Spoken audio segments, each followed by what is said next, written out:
नमस्कार मंडळी, कसे आहात तुम्ही? बरे आहात ना? तुम्हाला दाखवायचं होतं, मार्केटला आज गेली होती सकाळी आणि हे भाज्या आणल्या. हे बघा, हे टोमॅटो अर्धा किलो, काकडी, गाजर, हे बीट, फरसबी आणली आहे ही फरसबी.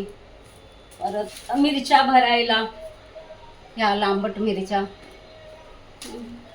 परत शेवग्याच्या शेंगा, बटाट्याची भाजी करायला किंवा डाळी घालायला. आणि हे कोथिंबीरची जुडी. कोथिंबीर सध्या महाग झाली आहे, ही कोथिंबीर आणली. आता ह्या सगळ्या भाज्या आता मी स्वॅप करून व्यवस्थित दाखवते तुम्हाला. ह्या डब्याने भरून ठेवणार. हे जे डबे आहेत ते डब्याने भरून ठेवणार, सगळं स्वच्छ वगैरे करून झालं. काय म्हणता, बरे आहेत ना? तुम्हाला खरोखर माझा व्हिडिओ आवडत असेल तर नक्की लाईक करा, सबस्क्राईब करा आणि परत असा छोटा व्हिडिओ घेऊन आपण भेटू. तोपर्यंत नमस्कार.